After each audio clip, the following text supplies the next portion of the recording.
You know what? Maybe if I pulled my co-host up, chat, chat,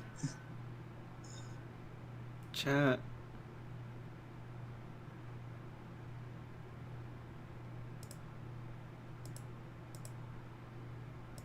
Oh, it's not embarrassing. No, it's not. It's not on the right thing either. As I'm about to.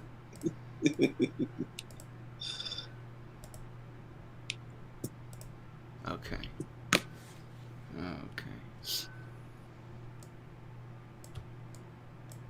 We'll edit this out.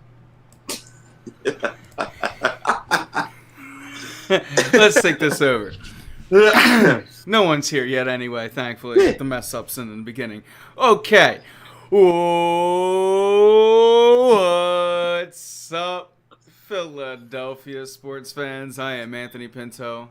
And I'm Kevin Christian. The almost not pictured Kevin Christian. What we got a new follow from hosts right off the top. So someone was watching as I failed that. As always, the most prepared streamer on Twitch.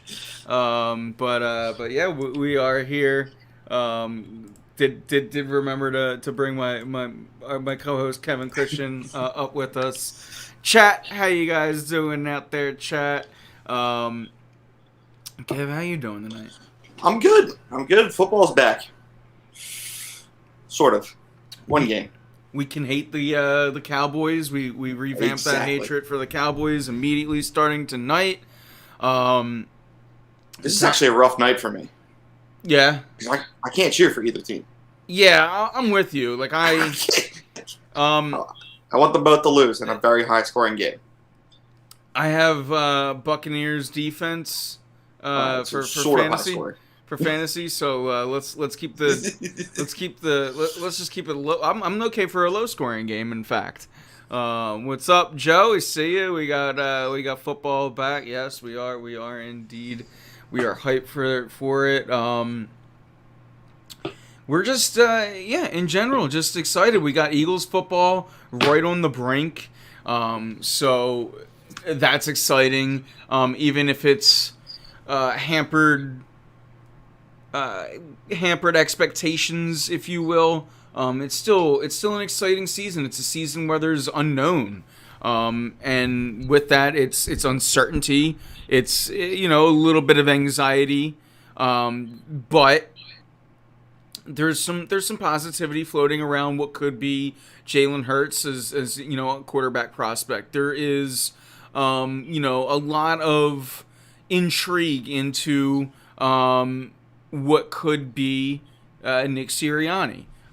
So we'll get into that throughout the show. And we'll talk about, of course, the Phillies.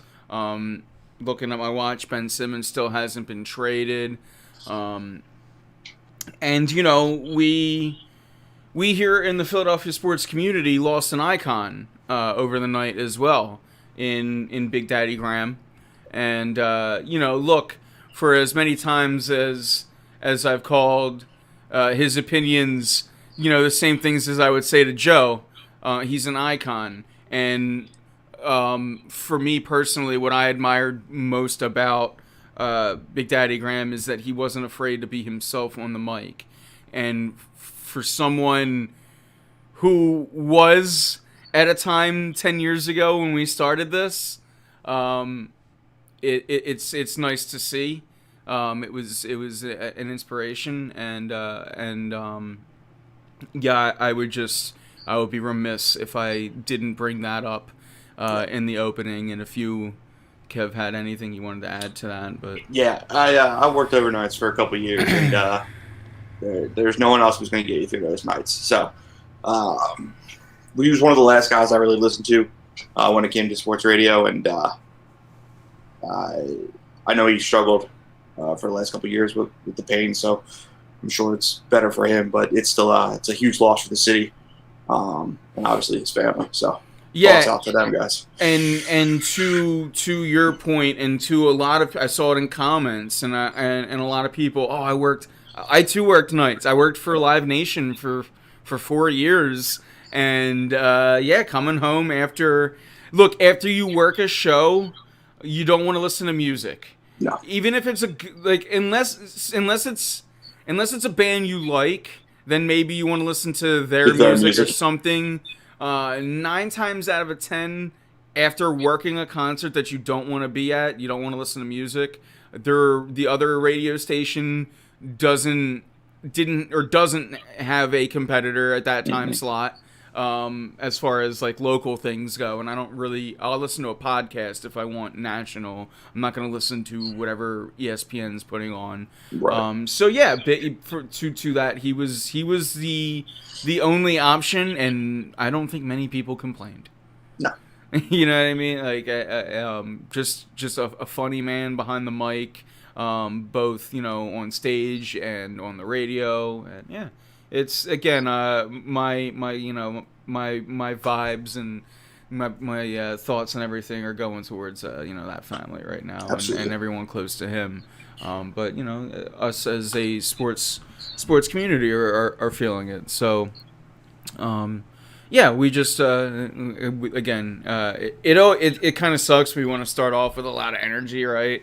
And now we're gonna have to make like a quick, again, like it's like Guardians of the Galaxy like 2, where you just have to make a quick tonal shift, and it's like, oh, we got real. It was like, oh, aren't you guys fun? Oh, you got real. Oh, they're fun again. Like today it's Guardians of the Galaxy 2. Yeah. But you know what? That's what he would have wanted. High energies for the start of the football season. Exactly. So and yeah, we'll give him what he wants. And again, we're gonna lead you right into Thursday night football. So grab your popcorn, grab a snack. And kick your feet back, and shit, I'm about to start rapping.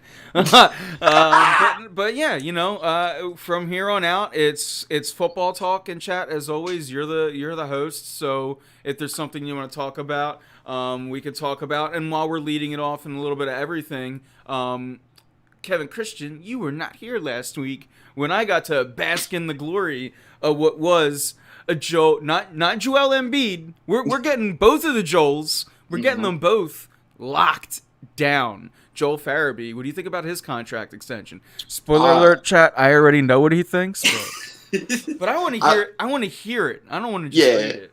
No, I love it. I've been a big Farabee guy since day one. Was a great pickup in the draft. Thanks again, Hexy. But to get this guy locked up after the year he had, when you see offer sheets starting to go out again, it's just huge. The fact that they signed him to this identical contract that they signed McDonald to all those years ago makes me laugh. At least we finally got a 6x5 we can cheer for. I will say I've got a concern.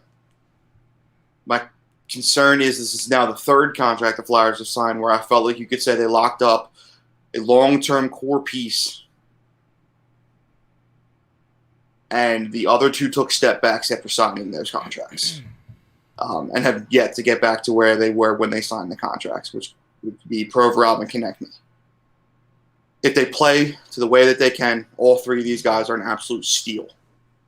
But you gotta play. You gotta keep scoring. You gotta keep playing the game.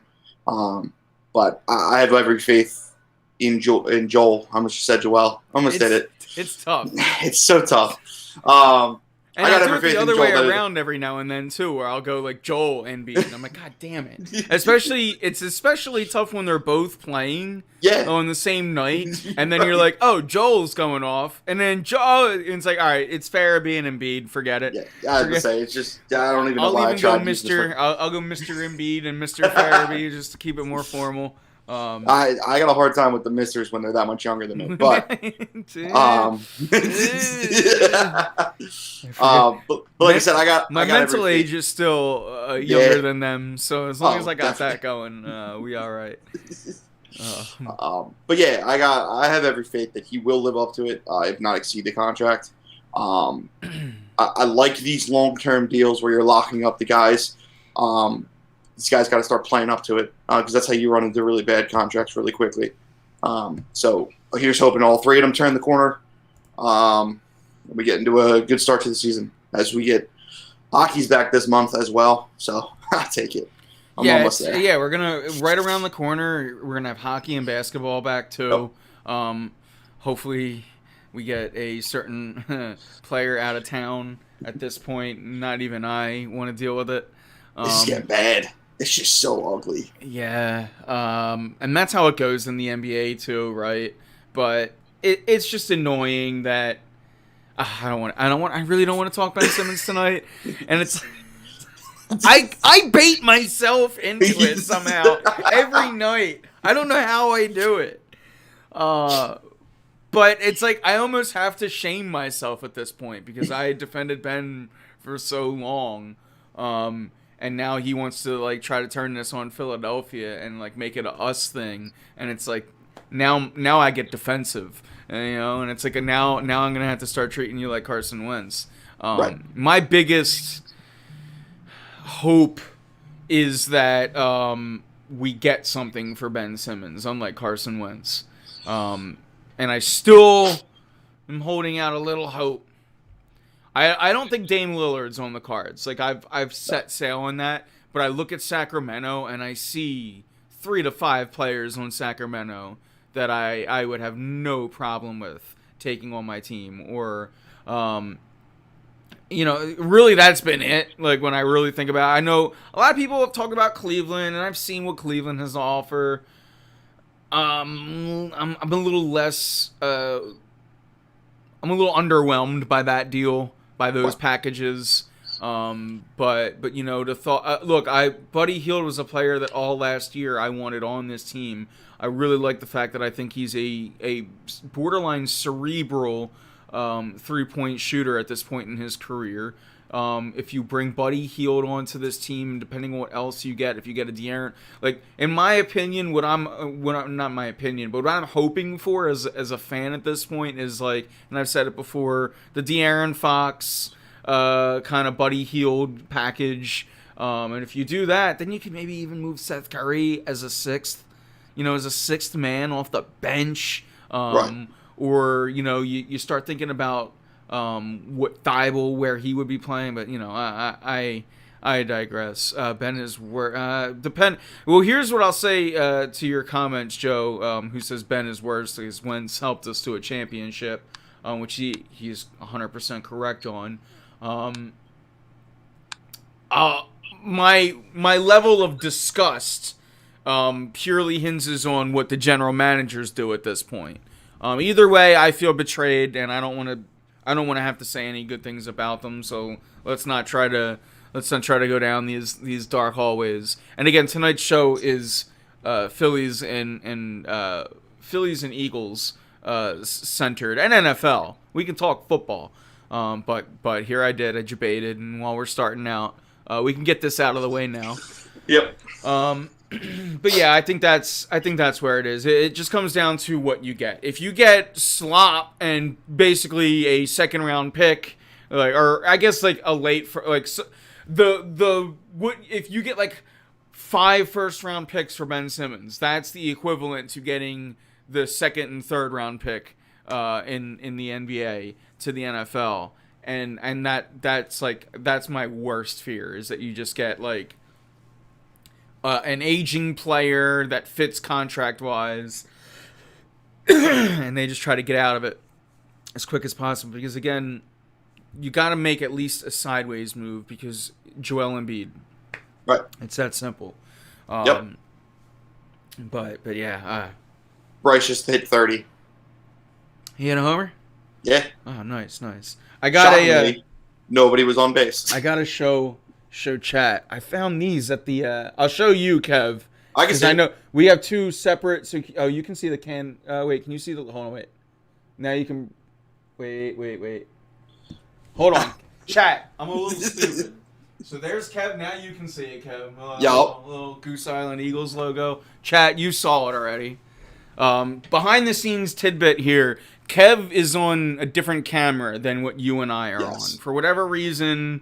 My laptop doesn't like Streamlabs, and it just doesn't get along. Like I don't know the technicalities, but they don't like it. So Kev's on a different camera. But yeah, I'm drinking the game day lager because I thought I wasn't gonna have a migraine, and then Turns out I was gonna have one anyway, but here we are. We're doing the show, and I'm still gonna drink the beer. But yeah, I was like, you know what? First off, most of Goose Island beer products I get down on. I don't like the I know their like popular one is the 312. I'm not a wheat beer fan, so I don't like that one. But this is like, and this is no disrespect to Yingling, because I also have Yingling in the fridge. But this is like a it's almost like a craft Yingling, and it's like I'm really into it.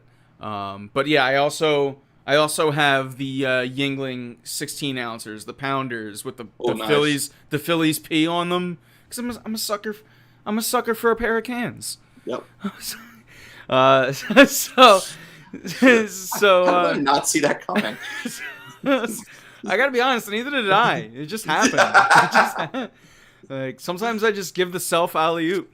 But yeah, it's a good beer. I dig it, and I figured I'd pop one out for the show tonight, and you know I can't wait to indulge Sunday.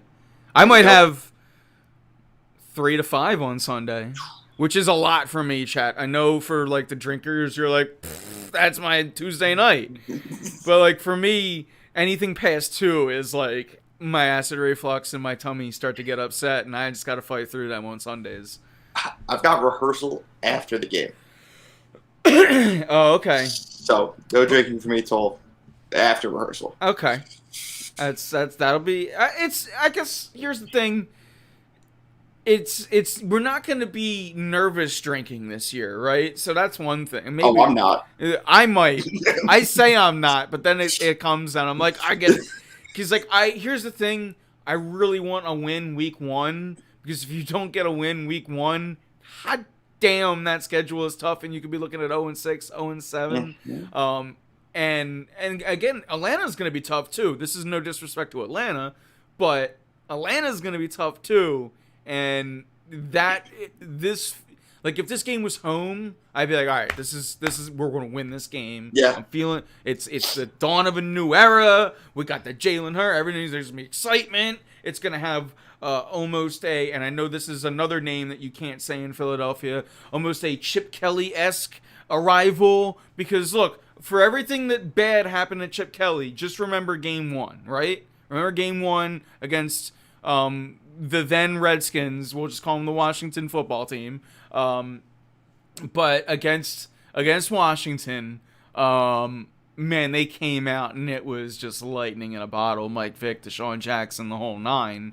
That was before Chip cut our 2 best players for nothing. Yes. Deshaun Jackson was still a part of the team. Yes. Again, I'm forget everything after.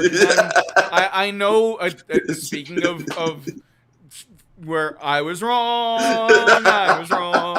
I gotta wave that flag as well. I think my first 12 text messages from you just say #do the deal and nothing else. Every so often you would just text me and be like, do the deal. And I'm like, I still stand by. I didn't say anything. I still stand by all of that, by the way. How could you not? I mean, Mariota has taken off in the NFL. It would have been good for the Eagles. You never know what him and Chet would have done together. You never know. I do. I've watched both of them fail everywhere they've gone since. You're probably right. I watched them fail in college and didn't understand why we were so excited for them to come here. Here's why I'm going to double down, and I'll still defend it, though. Look, you're right. Okay? You're right. But here's my thing. If a team identifies a franchise quarterback, they should go out and get it. I agree. So, just in this case, they would have been wrong. To everyone who said to not do it, you were right, because I still take Marcus Mariota as a backup. Take him over Joe Flacco or Gardner Minshew. Sure. That wasn't worth Fletcher Cox and the 2 1s they wanted. I agree. I was wrong. But this isn't the Anthony Pinto was wrong show. It's somehow feeling like it, though. It's somehow feeling. It's okay. We can talk about my faults. I've been wrong about plenty, so that's fine. I remember telling me Kiki was where Kiki, not Kiko. Joe, you need to lose those people. Whoever it was, even if it was Anthony, you need to lose those people. No, because even I, No, I know. wasn't I down with remember. that. Like, and I still have the Shady McCoy 25 sneakers somewhere. They're worn out as all hell, but they're somewhere around here. But yeah, I was a big McCoy fan. I was arguably bigger Deshaun Jackson fan. Yeah, I'm about to Yeah, say. that was. We don't have to go back down that road. Yeah, no. Harper did hit number 30 though. I see a Harper. I love Harper. I have 3 Harper jerseys, a road home, and wait. You have 3 Harper Oh wait, a road home, and a pouch. Sometimes, yeah, because I read that as one because there was no comma, but I don't expect perfect. This isn't English class, but I got you. I was like, "Where's the second one?" I want to know what a road home jersey looks like. You see, you're like a road home, and I was like, "That's 2 different things." Sometimes when I'm yeah, road homes are dope. Sometimes I just, I'm like Ron Burgundy. Like I'm Ron Burgundy. But yeah, I also I'm a big fan of Bryce. It's look, whatever you want to say about the solo home run thing, Bryce Harper's like all but carrying this offense. Oh, I was just making a joke. That's not his fault. The people who tell me that's his fault drive me crazy. I know you were making the joke. I know that there are people out there that didn't take that as a joke. And they're like, I get it. Yeah, this guy sucks. Mike Schmidt still sucks. And you're like, oh my God, what is wrong with you guys? It's like, they're the same people that hated Ryan Howard. It's like, the Mike Schmidt thing just got me. Like, yeah, because there are those people that I wasn't around for it, but Mike Schmidt got a hard time at times here. Crazy. I got but not surprising. I mean, we've lived in this city long enough. Full on frog in my throat after the Mike Schmidt. We'll chug for frogs. Okay. Listen, I really don't want to get back into this. I got a quick comment. I saw something Joe said, and then I'm done talking about Ben Simmons until he's no longer a Sixer. By all means, they don't create content. Joe, your comment of they don't have to trade Ben, they can let him sit at home and rot. I will tell you that I woke up yesterday that venomous and that angry that was my thought yesterday. But the problem is, it hurts Ben. It probably ruins his career, but it kills the Sixers and it ruins Joel's career because they're not winning without Ben, and they're not winning without whatever they're getting for Ben. They're just not. We saw what happens when he's not in the lineup. They get crushed. So, as bad as he can be, he's still part of this team. He's a big part of this team's success. It's a big reason why they were number 1 in the conference. I get the playoffs are disappointing, and I'm about ready to drive the dude to the airport for wherever they want to go. But I got you. I was there yesterday. But that's not an option. And Daryl Morey can sit there and tell other teams that's an option he's willing to consider. He can't. They lose in the end, and no one else does. So, yeah, I don't want to come off as a flip flopper or anything, but everything you said is right. Mm-hmm. But to Joe's point, man, you can't just get rid of. And I've said this before. We've talked about this. Yeah. Actually, you made the point that they're gonna keep him, and I think he's gonna play. And now we gotta but it's like they have to get something for him. You can't just get rid. You can't just give Ben Simmons away. I don't care how bad his trade value looks. If Daryl Morey gives away another all-star point guard, his legacy as a general manager is in the toilet. Gotcha. Because, as you've mentioned before, Chris Paul trade. And just because Daryl Morey, makes a lot of trades doesn't mean they're all good. Right. And, look, this one it doesn't have to, it should be great. It has to be good. Right. I'm not sure it can be either of those things without you getting him back on the court this year, and at least he plays some games in the Sixers uniform this year. That's my point. Is him sitting at home helps no one. So other than me, because I'm fumed at this dude, this whole situation, and this team. I don't know how you get his trade value to a point where someone's willing to give you what you deserve for the caliber player he is. That causes me personal problems, though. Because if I see Ben Simmons out there in Sixers blue again, then I start to get the Ben Simmons heart eyes that I get. I already got it when Joel defended him. Even if it was a terrible defense last week, I was already like, all right, well, obviously this isn't as bad as they're saying it is. Yeah, you know what I mean? So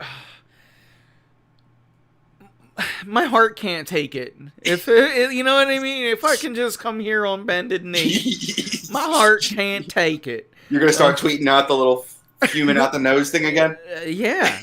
Because I still buy into Ben Simmons, the basketball product. I still think that he is going to go somewhere and still be not a bum.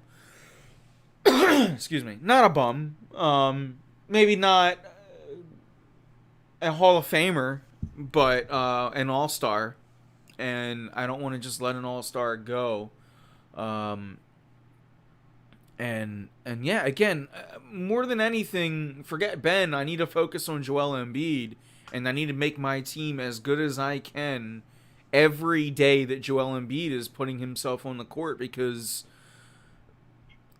he's not going to be out there long, or at least it's, it's not guaranteed that he's not going to be out there long, and your window of opportunity is short if Ben Simmons is not here. And depending on what else he brings in. But this, you want to win within the next 2 to 4 years, at latest. Because I don't want to know what Joel Embiid's going to look like in 4 years. Right. Every year, it's, year after year, he's getting banged up one way or another. And that happens to big men. We knew that coming into it. So, yeah, it's tough. I got a couple comments here. By the way, we got both of the Joes in chat, which is it always makes it feel like it's at home. He's got 4 years on his deal. He can sit there. Yeah, see, he can't. I'm with him. I have the same vitriol. Like I'm just once, ready to. For once, I feel that way, but.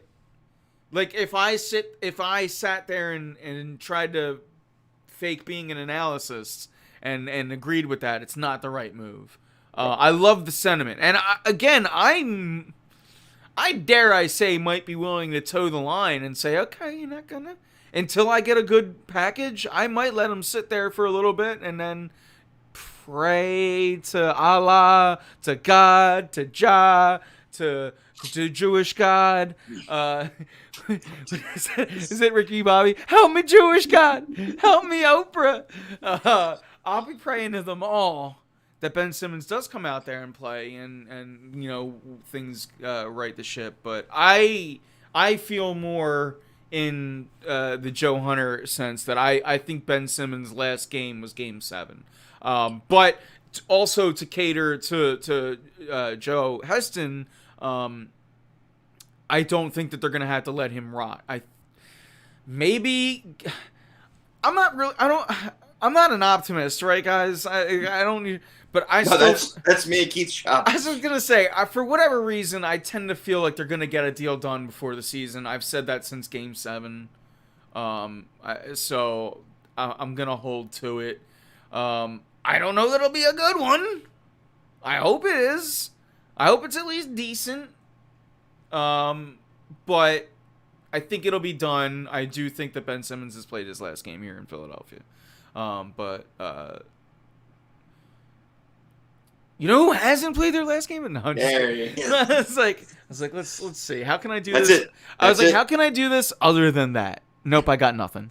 No, but for all intents and purposes, screw Ben Simmons. Let's talk football. Right, chat? Is that the better way to put it? If you guys want to keep talking about it, by all means, I'll keep creating that content. It's so much easier. But I feel like we should just talk football. It's Yeah. it's the dawn of a new day. We can talk Phillies too. There's been some Bryce chatter, and we might as well just wrap up the Phillies talk and then go into football. Is anyone feeling like this is a playoff team? Because I said it while you think last week, Kev, they were red hot, right? Red hot, right. And I said, chat, we'll talk Phillies next week if they remain red hot. And then Joe Heston said in chat, what up, Murph? Joe Heston said in chat, he says, the Phillies will lose 2 out of 3 to the Marlins. Well, what happened? Yep. The Phillies lost 2 out of, and I actually spot on was like, agreed. Absolutely agreed. Yeah, I got you. That was good. The little delay in chat there had me a little thrown off, but I like that one. But yeah, Joe for once was the Negadelphian, and I agreed with him, and we were both right. Not for once was but you know what I mean. But yeah, it's like the Phillies can't beat the Marlins, and until they do, I can't take them seriously. And you know. They're playing Milwaukee. Is it Milwaukee? No, they played Milwaukee last night. Yeah. 4-game set against Colorado. The Rockies tonight. They are wearing the baby blues tonight, if I'm not mistaken, which means they do look good even if they're losing. But yeah. Let's get back to anyone feeling like we're watching a playoff team? Anyone out there? I'm seeing a lot of people in chat. Chat, when you watch baseball, when you watch your Phillies, are you watching a playoff team? Let me know what you're thinking. I got to be honest with you. I'm starting to wonder which division is worse. Is it the NL East or the NFC East? Yeah. Because I watched a little bit of the Braves the other night, and if the Phillies aren't a playoff team, the Braves have to be, and that's not a playoff team either. Like, this is just – someone's just going to sneak in. Like, that's all it's going to come down to. Is someone's going to just get lucky. That right now, the Nationals, who have like 50-some wins in September, are beating the Braves. The Phillies just dropped 2 out of 3 against the Marlins. Like, nobody wants to win. It's just – I've never seen it this bad, especially in a division that's always been competitive. Yeah. Or at least always had a competitive team. It's just ugly. Yeah, Nationals and Braves both got stricken by some injuries in key areas. And the Mets too. Nationals phoned it in. Yeah, the Mets are just an injury-prone team, for lack of a better. Like, that's why I can never buy into the preseason Mets hype. Wait, I'm sorry. I just saw what Joe said. Did they really finish the season in Miami? Because that's so funny if they did. They're going to have the division lead going into that series and blow it. They might have the division lead by the end of the weekend again. Well, you know what? And I hate doing this because it feels like hot take radio. If that situation plays out the way you said it, does Joe Girardi come back? I don't want him back either way, but that's just me. I'm going to say, if they blow it like that. If they go into Miami with the division lead and blow it to a Marlins team who are just waiting to tee off, oh yeah, Joe Girardi got to go. Especially if the optics line up with the statements. If the optics are like Nearest gets put in the 6th inning when Wheeler is dealing, you know what I mean? Like, yeah. Bryce is playing like it's October. Bryce is playing like he looks at the lineup every day. He goes, these guys are a bleeping joke. I need to put on my hitting shoes. And he goes and he eats his Wheaties. And he's like, he's going to the back alley dealers. And he's like, I need some off the market steroids. I need whatever I can take to get this team into the playoffs. And I admire him for it, man. It's him. JT hasn't really been doing anything since coming off of, since that injury with the wrist or whatever. He's been flat. There's no Reese Hoskins, obviously, with his injury. It's really been Bryce Harper with a side of Andrew McCutchen here and there, as much as McCutchen can step in. And when gloveless Brad Miller decides he wants to pop a couple more out, I still don't understand how he pulled it off. He's got 16 home runs now, 17? It's so insane. Look, that's what I'm saying. It's like, I hate on the dude, but I look at him, I'm like, he's hitting home runs. Whatever, man. Where do you see Bryce's home run tonight? Yeah? Was it impressive? It's like old school Vlad Guerrero. The ball's like halfway in the dirt. Oh, my God. He golfed and he just golfed it to opposite field. Oh, that's It impressive. just, Yeah, it came off the bat, and he just stood there, and I'm like, is that gone? Seriously? And it sure was. Yeah, Eflin, that's another good point from Joe Hunter. Killer. Eflin done. We didn't bring that up, but again, even if Eflin was pitching, he'd be like, Zach Eflin sucks, guys. I've been saying this for 3 years. Zach Eflin can't make it out of June. Why are we? Why? Why is he back?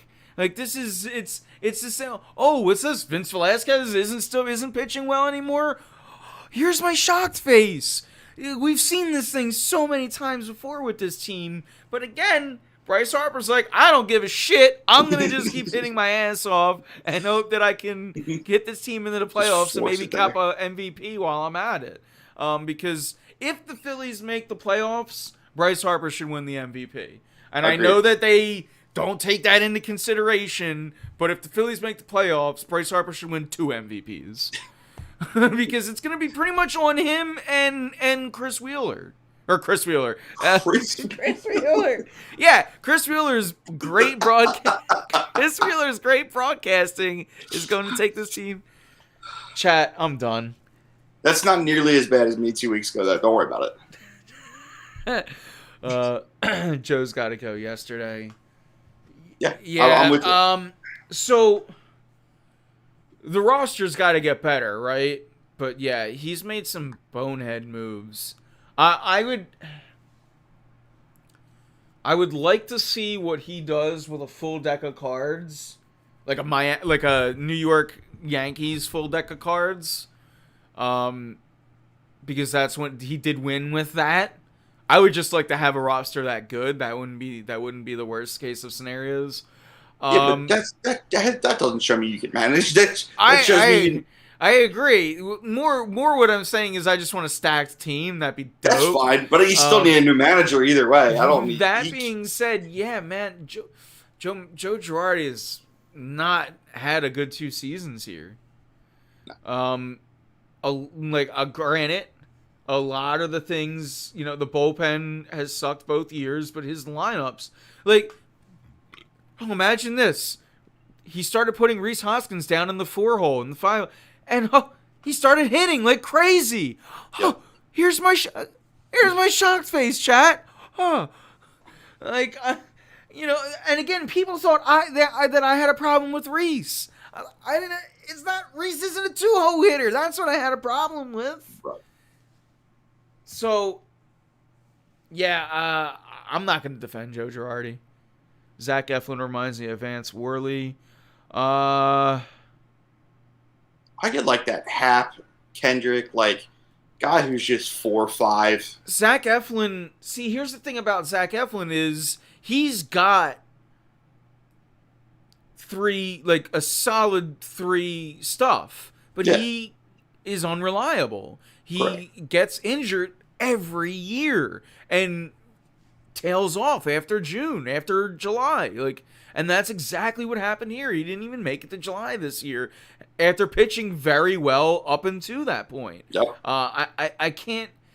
It's not like Velasquez where I have this vitriol against him, but it's just I can't trust you because you can't show up.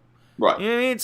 It's like an employee is oh, he's good, but he's always sick, or it's I can't trust you. Yeah, I can't do nothing with that. So yeah, it's tough. And I before reading this comment, I think I know what it's gonna say, because I saw understand leaves pitchers. But from Joe Hunter, I just don't understand leaves pitchers in, takes out. It's all back the other. I think it was 2 Wheeler starts ago. Maybe it was 3 at this point. It's 3. 3 Wheeler starts ago. Goes into the he's pitching them into the 9th inning when they're down, right? No. They were winning and he blew the game. Wheeler did. Okay. For me, that's the only time. That was the one time where I saw people rip on Joe, and that's not on Joe. When your ace goes, I got this. I'll finish the 9th. Yeah, I don't think I got that one. Wasn't the game. I don't have it. I don't remember at this point. But yeah, maybe it was that one. But he's got a couple where he just pulls guys out who were pitching well, and then the bullpen blows it. You're like, You didn't think that was going to happen? Yeah. Like, what about your last 2 years makes you think the bullpen can finish a game? I've said it time and time again. What are you in a hurry to use the bullpen for? So yeah, I agree. So okay, it sounds like we're all in agreement the Phillies aren't a playoff team. Yeah. Sounds like, so well then it's football time. Let's talk some football. It starts tonight. It starts with the defending champions, the Tampa Bay Buccaneers, going up against the Dallas Cowboys. Both painful. So yeah, as Eagles fans, it's not the most fun, but as football fans, it's nice to have it back. Going into first off, let's take it back from a national. Let's focus on national standpoint. What's like who are the teams you're watching? What are like the 4 or maybe like the 2 teams you think are going to be like? I mean, what's your Super Bowl prediction, if you will, or like who's going to be hot? And then we'll start focusing more in on the NFC East and the Eagles. Yes, yeah. I wish I could tell you I had a hot take for this, but for me, I think this league this year comes down to 4 teams. I think as good as that NFC West is, I think they're going to end up beating each other up. I think Buffalo and Kansas City are the 2 out in the AFC. I don't really see a team that can compete with either of those 2 teams. And I think it's Tampa. And I think Rodgers is going to try and pull the last dance. And I know they've talked about it. I know that we've seen it. I think he's going to go off. So I expect that to be where it lands again. I really like what that Rams team is doing. I know we've talked a couple times in the last couple weeks about your love for Matt Stafford. But it's I think at the end of the day, you're going to probably see those 4 teams at the Final Four. Obviously, playoff matchups can change that, but I think that's just who this season comes down to in the end. Yeah, I guess, hat tip to like teams like the Packers and Ravens who might find their way in there. It's look, the Chiefs are pretty good, right? They're built for that. When your quarterback is Patrick Mahomes, and hey, when your head coach is Andy Reid, you're stable. Buccaneers look, unless Tom Brady aged 10 years in the one off season, which I don't think happened. Probably gonna be back there. What are your thoughts on the Buffalo Bills? Love it. I think that I love the way Josh Allen plays. And that would have been maybe one of the things I've most been dead wrong about in talking about sports in the last 10 years. I thought this dude was nothing. I just did. He just reminded me of like a Jamarcus Russell, an absolute rip it and fire, and absolutely nothing else to his game. The improvements he's made, and that team is so deep. Last year they did all that they did with one wide receiver. Like when Cole Beasley's year 2, that's trouble. But now they're going into a year where they have Emmanuel Sanders. They just have a lot of weapons. I think they're going to regret not going out and getting stealing Ertz here from the Eagles. Whatever Howie was asking for, they should have paid it. But that defense is really good too. I think Buffalo is right there. I think they got a chance to give Kansas City a good run this year. I know it wouldn't surprise me if the coin landed either way with those 2 teams. Yeah, I personally think that Super Bowl is going to come down to Green Bay versus Kansas City. I think that Buffalo is up there. I think that the Ravens are up there. Lamar Jackson, if he his progression has been pretty steady, but if he makes this could be a year where he could just remain steady, or he could be like oops, he's really effing good. Yeah. If that happens, watch them in the Super Bowl. I think their biggest problem is they have a very tough division. Yeah, absolutely. And they historically beat up on each other almost the same way that the NFC East does, but the NFC East is bad. right now, at least Right. in particular. But like that division is, you can make, if you're a Browns fan, you're gonna make an argument that, like, if you're like, say you're the Joe Heston of War Room Cleveland, that guy is going, this team can win the Super Bowl, and this is one, and like, they don't sound that crazy. Right. I think they win the division. Yeah, like, I am not going to pick the Browns until, like, I see it with tangibility. Yes. But I mean, even the Bengals look like they're gonna, they under Joe Burrow are gonna take a leap forward. Still need an offensive line. Potentially, yes. So. Did you see? I'm sorry to real quick off topic. Did you see what Jamar Chase said yesterday? No, I did not. They asked him what the biggest difference for him so far in between college and the pros is, and to be fair to him, he's had a couple drops in the preseason. And he said that the biggest difference for me is I'm having a hard time seeing the ball. And they're like, what does that mean? And they were like, well, it's not striped like it is in college. So I used to be able to look for the white stripes, but now I'm only looking for the 6 white laces. I was like, it's the worst excuse I've ever heard. Like, right. What are you talking about? You can't see the pigskin coming at you at all? Like, you're just... This isn't baseball. You're not reading the spin, Right. dude. Like, he's not throwing you a slider. Do you need a Nerf football? We'll get you a bright color? Like, what is going on? I was like, why Devonta Smith was the better draft choice. I love you. We talked about this pre-draft. I love Chase. That's why. That's my guy. I heard him say it. I was like, dude, you better not drop balls. And tell me that's the reason. I made that statement purely based off of our Devonta Smith versus. I'm alright with it. What upsets me is that my 2 favorite teams took wide receivers in the first round. Neither one of them got Chase. Yeah. And both of them at one point had the pick that Chase got picked at, which just infuriates me. So, yeah. Between the Finns taking Waddle. Ertz more catches than Goddard. I think Goddard stuck his foot in his mouth. I don't know what happened with this situation and how drastic things have changed in the last 6 months, but I think it's hilarious. Like, if Dallas Goedert had just shut up, played this year out, and let Ertz get traded, he'd be making, like, top 5 tight end money. And instead, they're going to trade him. Dallas Goedert, I don't know. Someone correct me if I'm wrong. I don't think Dallas Goedert deserves top 5 tight end money.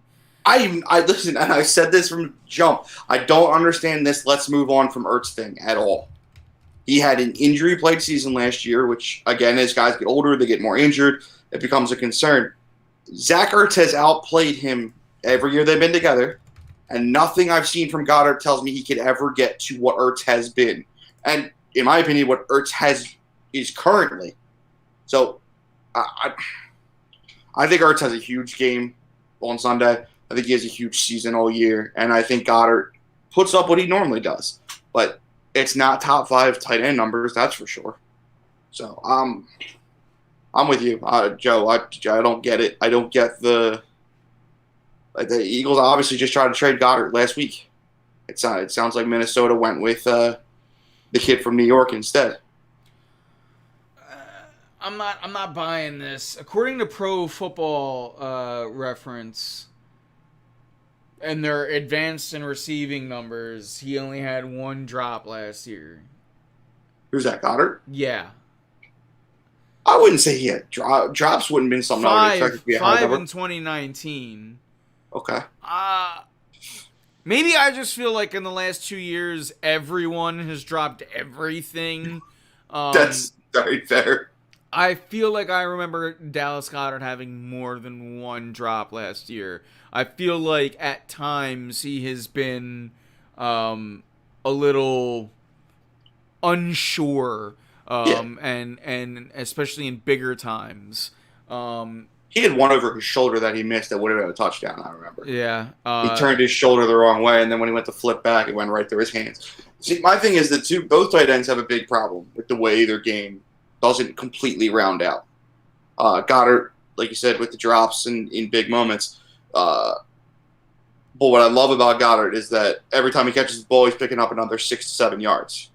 Like, there's no, I'm getting tackled where I'm standing. Whereas I love Ertz, but Ertz catches the ball and immediately the play's over for him.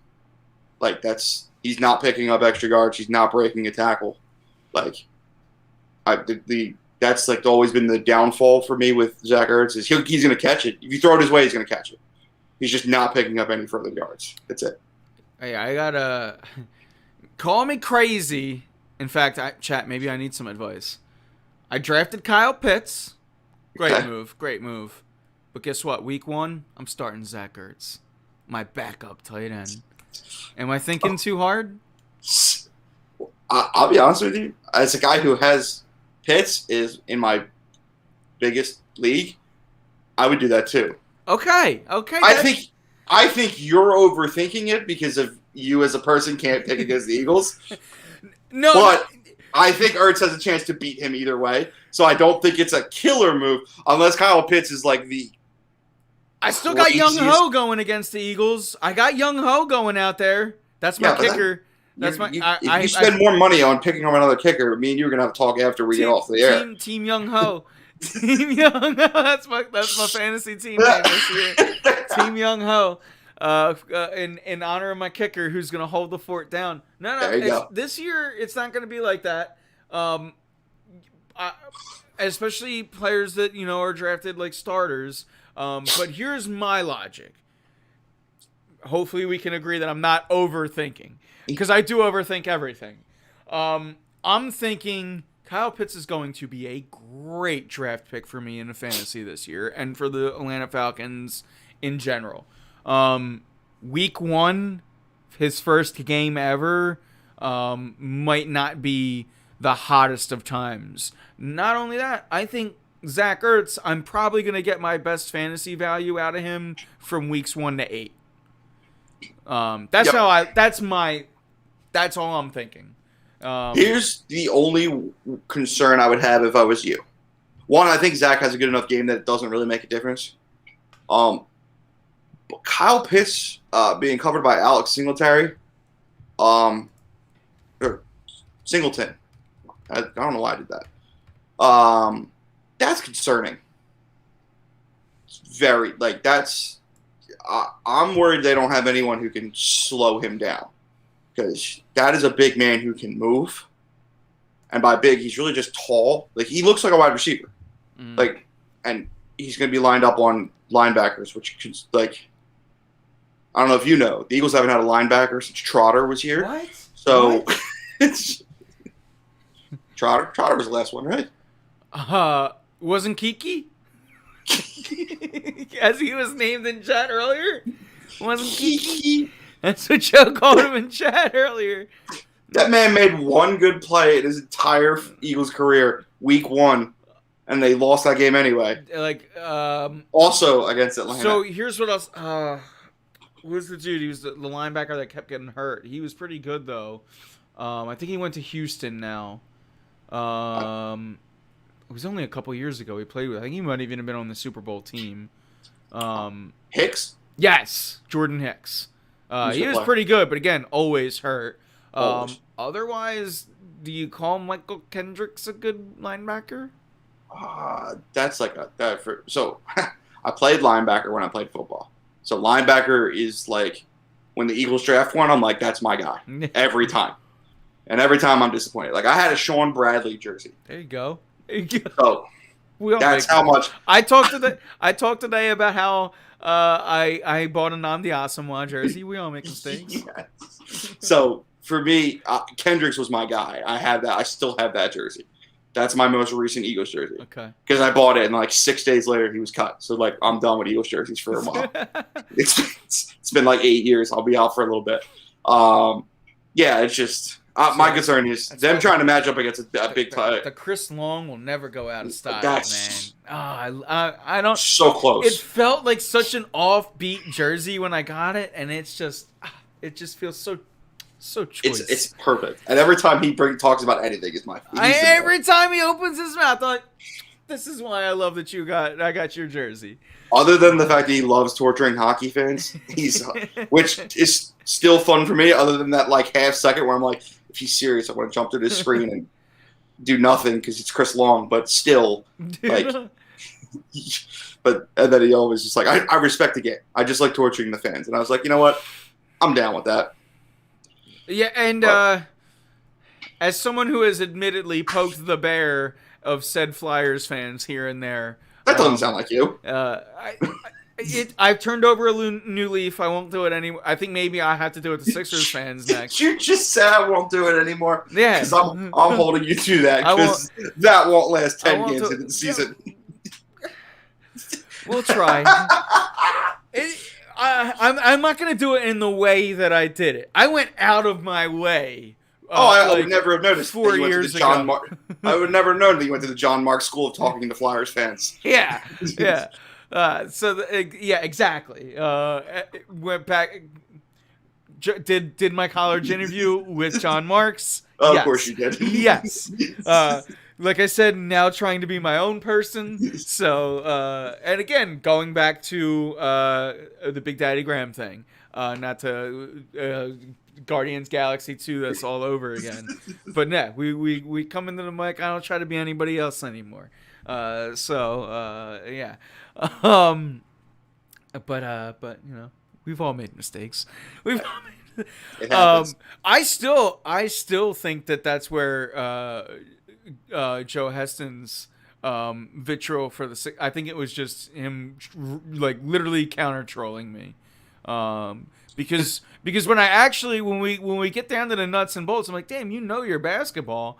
So I truly believe it's just him getting me back for those years of me trolling the Flyers fans. It is tough sometimes, especially in the city that focuses so hard on being 4 for 4, but kind of forgets about the fourth sometimes. To not have that little brother syndrome. Hey man, the Flyers are right now number 1 in my books. And that's not a joke. I laugh as I say it because hey, I love the Eagles. I'm so excited for Sunday, but I don't have any real my expectations for this year, and I've said it time and time, and I just want to get through this season going, man, I believe in Nick Sirianni, and the big one is I want to believe in Jalen Hurts at the end of this year. Yeah.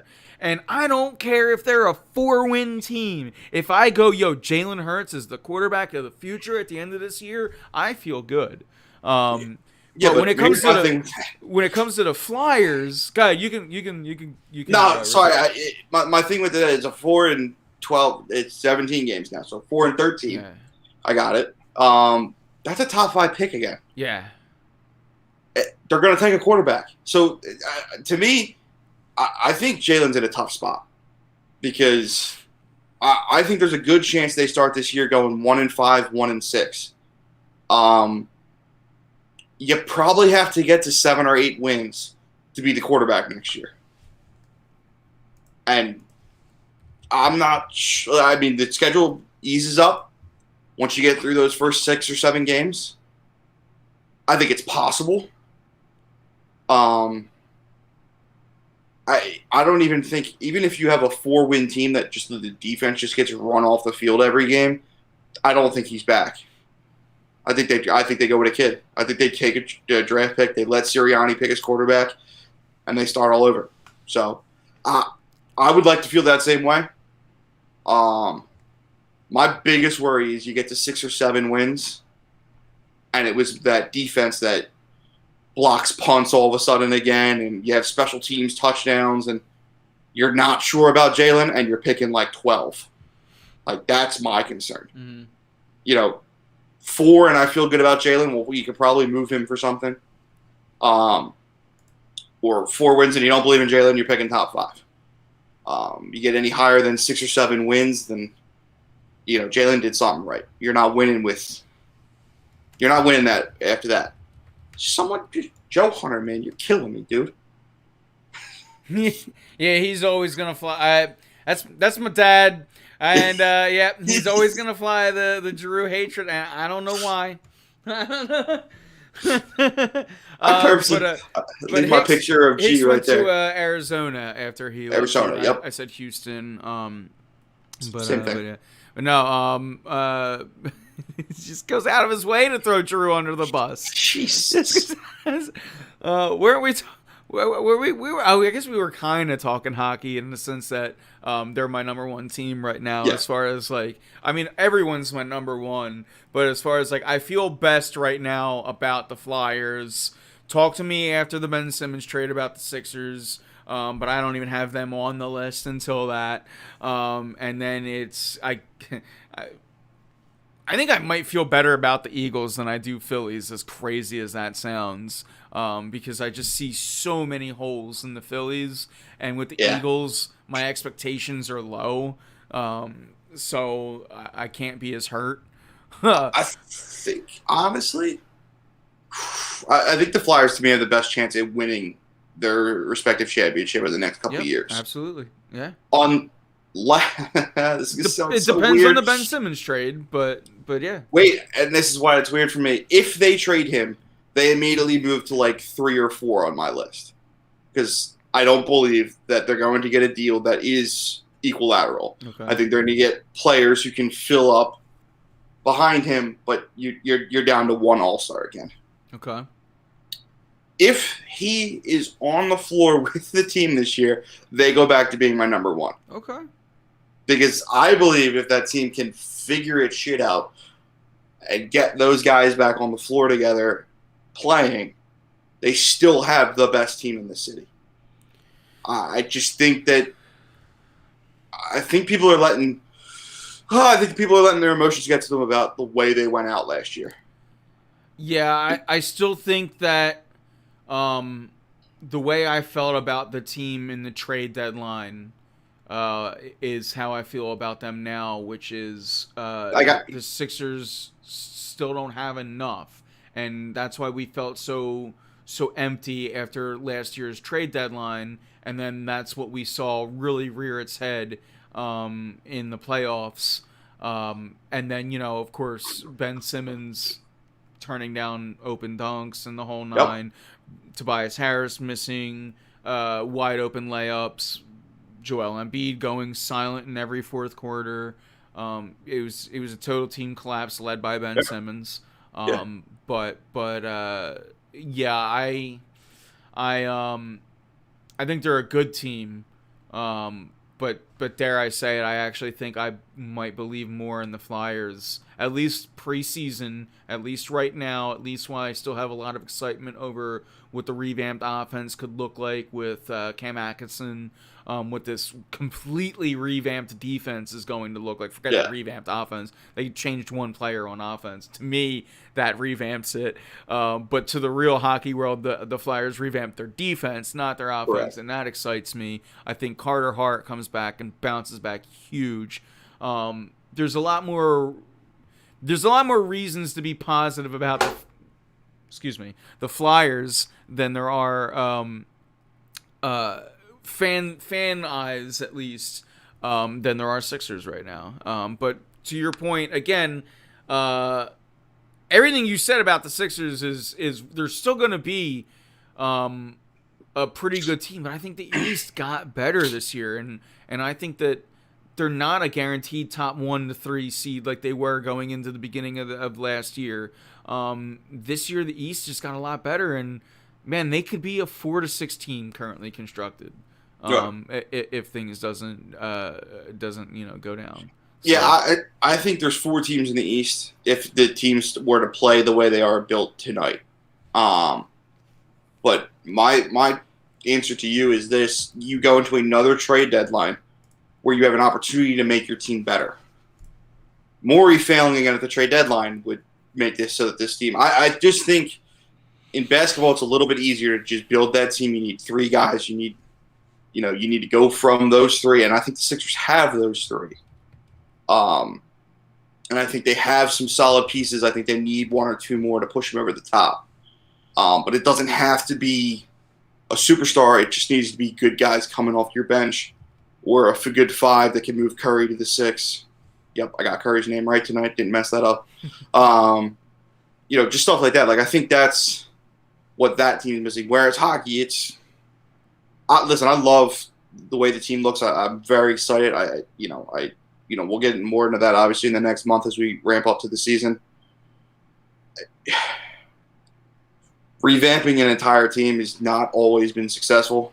It takes time for these guys to get used to each other, to get used to the system and stuff like that. So I think it'll work, but it not working wouldn't shock me. It just will mean the end of AB, which, depending on who you talk to, is a good or bad thing. I personally like the guy. I'm a little worried, like I said, we talked about this last week or 2 weeks ago. The way they constructed the team is a little concerning, only because there's a lot of vets taking spots from kids, which I'm cool with, as long as the vets are out playing the kids. And AB's got a track record of playing the wrong guy because he likes him. And they brought in 2 guys to this team that he's got a big track record of doing that with, in Kevin Hayes and Keith Yandel. So we'll see. I agree with you. Like I said, I think the future's so bright. There's a good chance that this Flyers team could start the year with Frost and York not making the team for legitimately good reasons. Those are 2 blue chip prospects. I mean, that's on any other team. Frost has probably been in the league for 3 years. It's just their depth up front is just ridiculous. York, this should have been his year, but then the Flyers bring in 3 new defensemen. It kind of, pushes him against that. So we'll see. I can see where you're at. Like I said, to me, they're the number 1 chance right now. But a Sixers team where they bring back all 3 of those guys, I just think that I think it's easier to win in basketball. I think in basketball you need 3 to 4 guys and you can make the whole thing happen. In hockey, it takes 20, if not more. So, all right. Well, let's. We got about 6 minutes before football season starts. So 6 minutes before the first commercial of football season. Yes, and I just hope it's politically charged. Oh God, worse than Ben Simmons. Talk politics. No. But let's do a little bit of. You said your Super Bowl prediction was. Did you give one? I think I'm gonna go with Buffalo and Green Bay. Buffalo. Okay. You and Greg both picked someone that I was going to pick. You picked Buffalo. I'm sorry. Wait, where's Greg's? I got Greg's in here. I don't think I got Keith's. Mine changed since I sent you mine. Greg says Bills over Bucks. So you guys have one similar. Yeah. I am going Packers.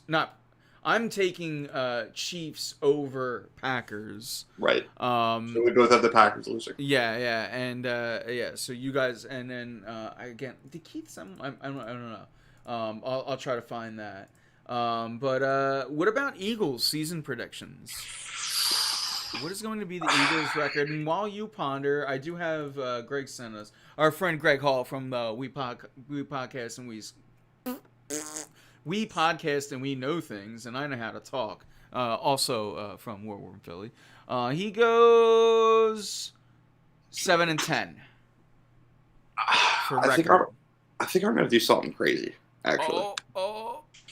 I think this team starts the season 1-5 and finishes with a winning record. Okay.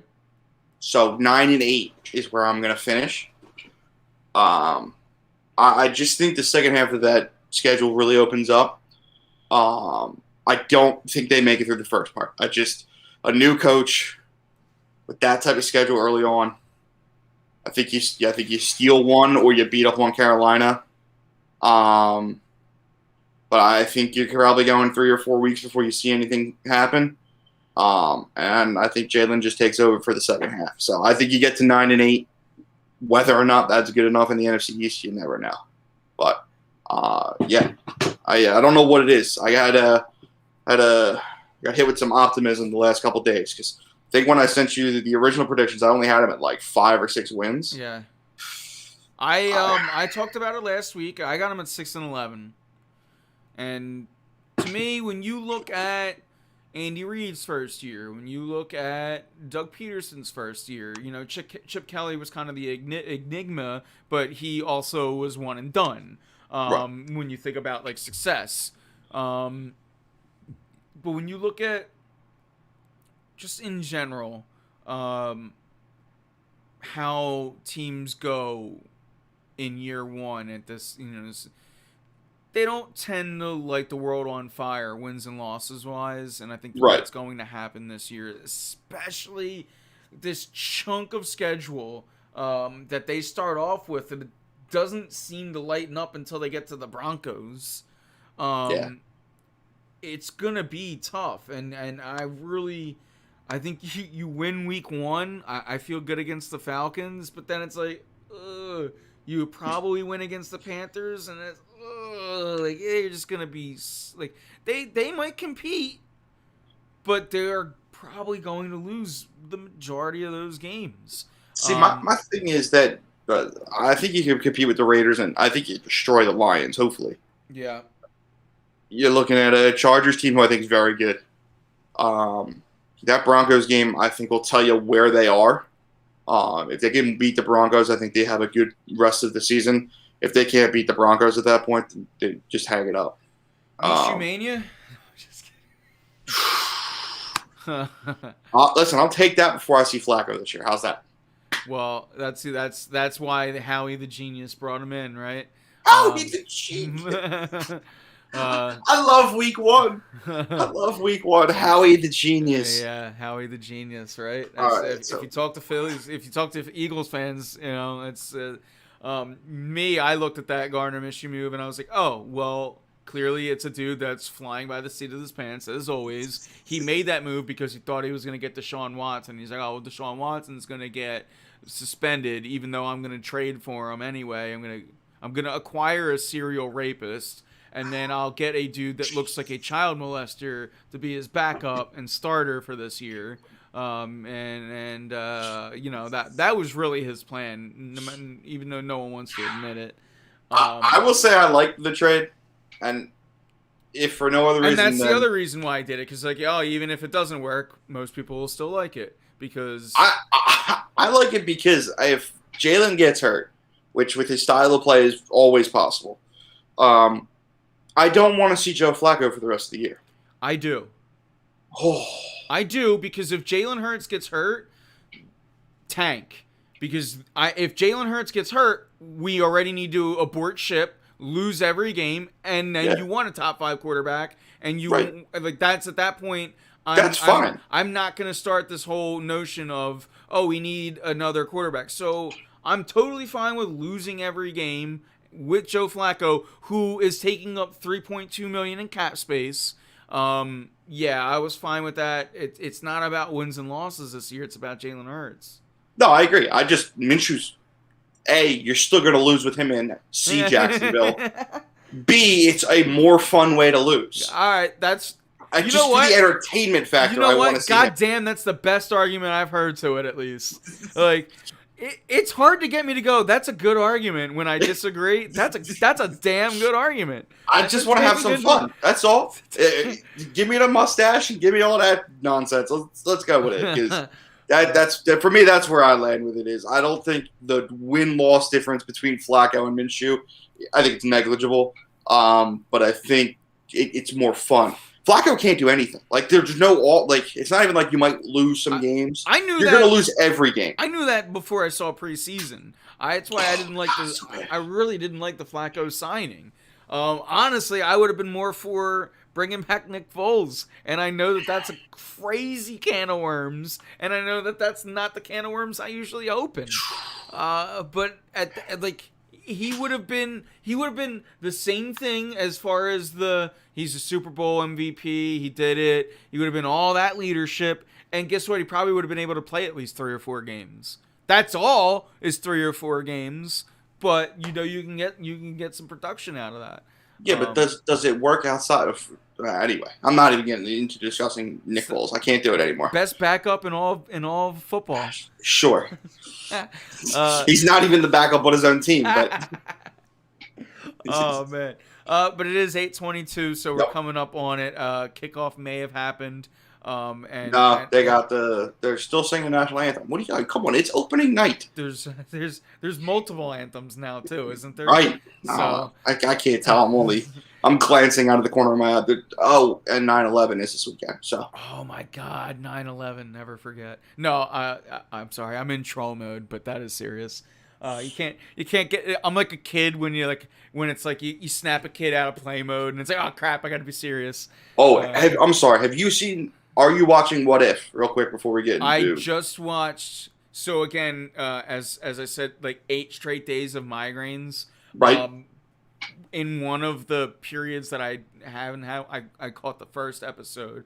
Okay. I'm so excited for the second episode where it's T'Challa taking over the guard. Like, I watched them all, so I'm like, wait, where's one? So excited to watch that one. It's so great. All 5 of them are very good. The one that came out yesterday. Yeah. You are Ant-Man. Yeah. You'll understand when you watch it, but everything you just said was just a prime example of Ant-Man in this episode, and it was so well done. Perfect. Well, I am Ant, and I am the man. Yeah, I'm really excited. Here's quick take. I watched the first episode, and I thought this is going to be my favorite Disney Plus Marvel show. The art style feels very unique, not overly CG. The voice acting is great. It doesn't feel childish, but it also doesn't feel super serious. Like if I blink, I'm not gonna be like, oh, what did I miss? But yeah, it feels like it's going to be my favorite Disney Plus show. It's very well done. I've been underwhelmed. I had huge expectations for Loki, and it didn't meet it. WandaVision, I hated for the most part. Really? WandaVision started, I hated, then it got good, then it ended, and I hated it. Okay. Captain, what was it? The Winter Soldier and Captain Falcon, is that what it was called? Or it started off being called Falcon and the Winter Soldier, and then it became Captain America. Yeah. Loved that from start to finish. I thought that was really well done. That so far is my favorite, and I think that What If has the opportunity to top it. Gotcha. But for me, the Falcon was like the one that it just all the way through felt like it should have been. I thought it was solid all the way through. It would have been my least favorite of the first three. Popcorn the whole time. Granted, they didn't take huge risks, but I don't need them to. Like I said, I thought it was solid. I never thought they really had any. I think WandaVision had a lot of highs and a lot of lows. Yeah, I'll agree with that. I thought Falcon just kind of rode that middle ground. Had some really good episodes, but nothing it was just crazy fun the whole time. Yeah, like it was just to me, it was just enjoyable. Like it wasn't like oh god, what's gonna happen? But it was like every week I was just getting in, and I was like, this is gonna be a fun 45 minutes, little escape or whatever it was. Loki, I loved. I thought that rode a high the whole way through, but I think Loki maybe I ruined it a little bit for myself because I had very high expectations. But my first run through, I watched it and I go, man, people just like it because Tom Hiddleston plays a hell of a Loki. That's. And you know what's funny? He doesn't. that's like, and I said this. I was talking about this the other night. Like, I like Hiddleston and I like his version of Loki. In the same way that I love Robert Downey Jr. and what he did with Tony Stark. The two of them are fan favorites. The two of them also might be the worst comic book adaptations of characters ever. They're not remotely close to the source material. They're not remotely close to being comic accurate, but they don't have to be. But so when I see people are like, oh, these are the best things that ever happened to comic book movies, I'm like, no, it's not. Like it's not remotely close to the way it's supposed to be. But Marvel had made that their version now, and they'll run with it, and that's fine. But yeah, no, not I got worried about the hype for Loki because of the same thing. I thought the surrounding cast was phenomenal. I thought the story was really good, and I loved the ending. And the introduction of the villain that I'll leave for anyone who hasn't seen it. Yeah. It was so good, so well portrayed, and I'm very excited to see what he brings in the future. So I liked them. What I like about What If is it's not connected to anything yet, But it's canon. That's what I like. You I'm cool with that. I like it being canon. I like it not being connected to anything. I like it being its own thing because I'm so tired of people like watching a clip like we talked about 2 weeks ago with the Spider-Man trailer. Can we just enjoy the trailer? Yeah. Why do we have to break down every single frame? Yeah. Hey, is that Charlie Cox? I think it's Daredevil. Matter of fact, here's a good thing. I had a new worker at my job, and we've worked at a past life, and he goes, so like, do you got any big Marvel predictions? And I'm like, dude, I don't do that game. I don't play that game because that ruins it for my like. Right. Because then if it doesn't happen, you get bummed. Like, right, you're upset. I just want to, like, my predictions are I'm going to hopefully enjoy it. And, like, here's my big predictions are I'm not going to watch every single thing that, like, I did the other time. Because it's like, I'm already starting to feel where it's like, all right, like, I don't, what's it, Shang-Chi? Like, that's the name of the Marvel one? Yeah, Shang-Chi. I'm not going to see it. You need to see it. You need to see it. I don't care. Like, you need to see it. It's just to the point where I've seen so many movies, and it's like I've never read a book about this dude. I have no idea who he is. I'm good. Like maybe like I screwed up. See, you need to see it. I've heard this about other movies, and then I heard Shazam. Oh, you need to see it. And then I saw it, and I'm like, You hold on. You of all people didn't like Shazam? I did like Shazam actually, yeah, but it was just like. Because you like Ragnarok, I don't understand how you could like one and not the other. I saw it movie 2 years later, I think. That's fine. Like we watched it last Christmas. I would suggest not waiting that long because this is the problem. You're going to be very